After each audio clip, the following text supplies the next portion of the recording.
Okay, so I'm just going to give you a couple techniques if you tend towards rigidity or if you tend towards chaos in terms of your food choices or other choices in your life. If you tend towards chaos, there's two techniques that Daniel Siegel uses which I really like. One is called name it to tame it, and the other is a feeling is not a fact. So what happens with people who tend towards chaos is they tend to get more stuck in their emotional part of their brain. And so what you want to do is name what you're feeling. So what it is, you're going to bring in the left part of your brain and you're going to think logically about it. You're going to name the feeling and you're going to tell yourself, a feeling is not a fact. You're having an emotional experience that's surging through your body, but it's not a fact, and it's not something that you necessarily have to do anything about. So you're trying to create a little bit of distance between the emotion and what's happening in your body. That's if you tend towards chaos.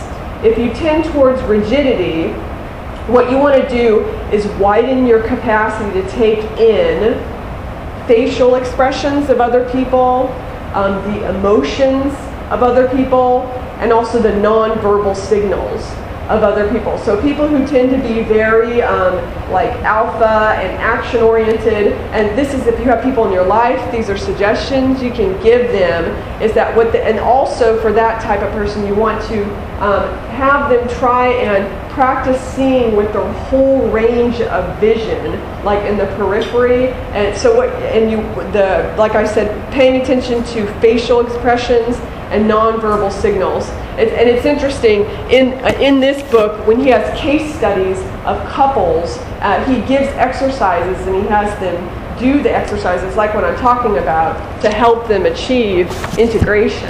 Can you give us an example of what you're talking about here? You're talking about somebody that's in your life that's rigid. I'm not rigid, right. But somebody else is rigid. So you're saying that person might give you facial, like unapproving? Well, the first thing I would say is, like, are they willing to change? Right? You know, I would ask that question. Why would they change? Right. If they felt maybe they were a little bit too rigid, and if they wanted to be more integrated in their life, okay. that would be the first question to find out.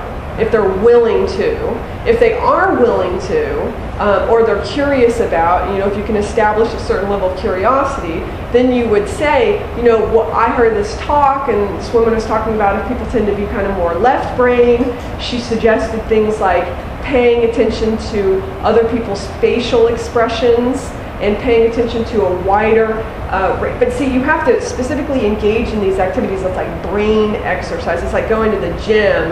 But if the person was committed to it and they had some form of reminder around it, they would see a result. That's what they found in the studies. Okay. Yeah. Thanks. Yeah. And both sides, rigidity or chaos, you want to increase body and breath awareness. Because what's going to happen is you're not going to just think you're a walking brain and you're walking thoughts. You're going to be aware of your heart beating. You're going to feel the feet on the ground. You're going to feel the wind. You're going to be more present. You're going to have the capacity to do more fear modulation in the moment of a stressful experience. It is if you increase body awareness and breath awareness.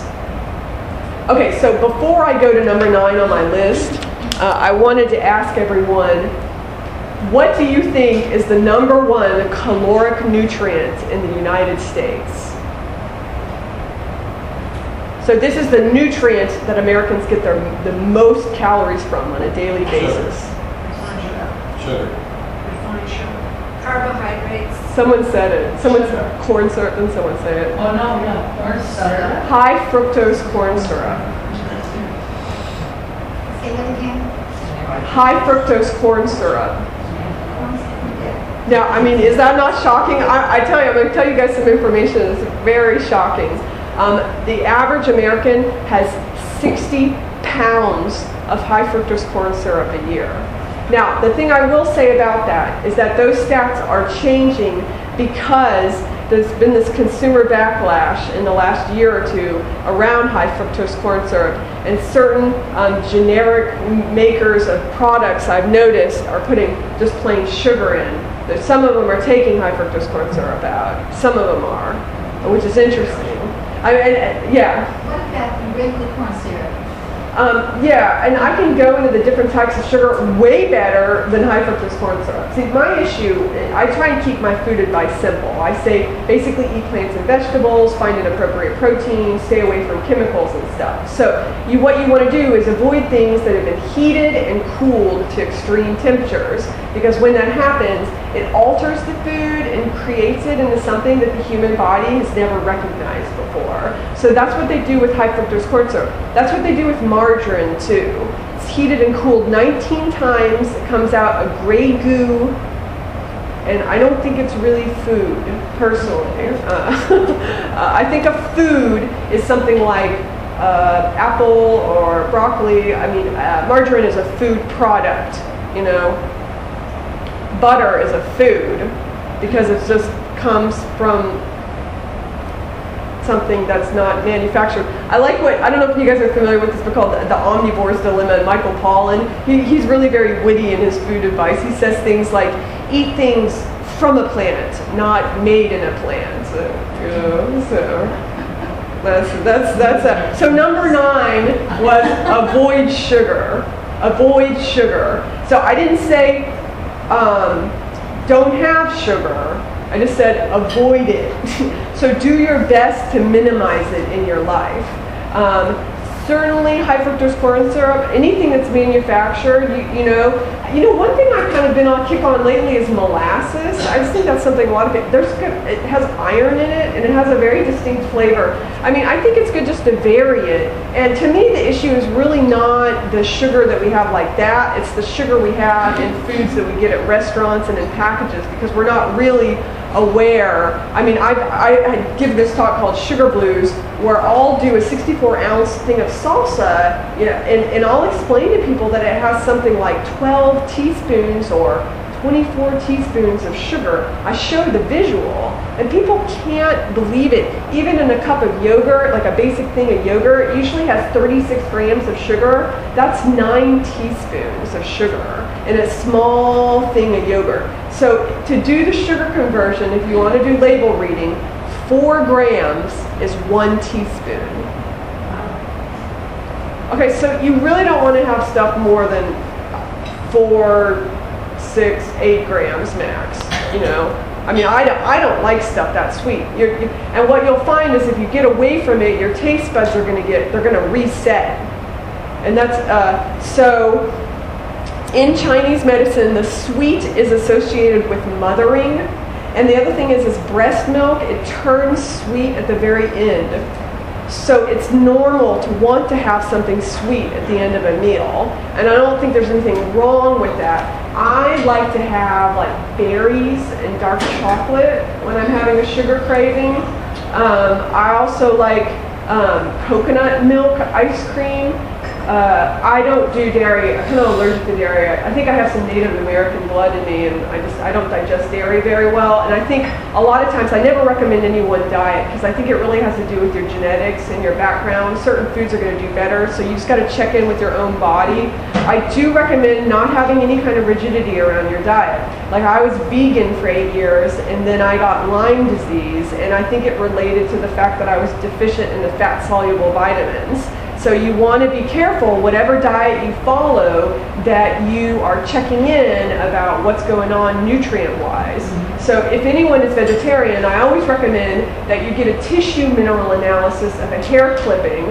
You can get them for about $100. They're not that expensive, and it'll show whether you have vitamin and mineral deficiencies. And then you can make conscious food choices. I think in general Americans definitely need to eat less meat, absolutely. But I don't advocate for any one diet. So on the avoid sugar topic, there was a study of 38,000 women, and women who consumed a high glycemic load, they were 3 times more likely to develop colon cancer. So I mean, there's lots of studies out there about how sugar consumption is linked to cancer, and basically it's linked to making you feel crappy. So I think all I'm going to say on avoid sugar. I can come back to the different sweeteners.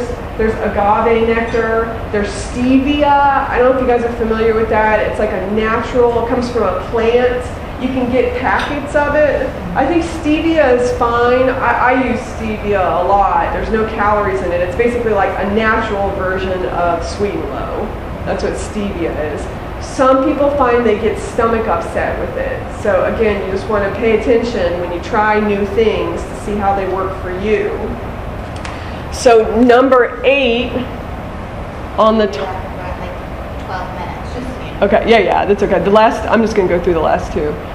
Number 8 is, I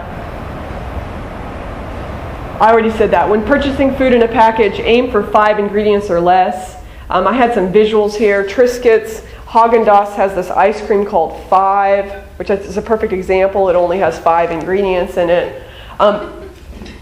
One thing I say about the dirt road and making new food choices is in the beginning it takes a lot of time. You have to do a lot of label reading.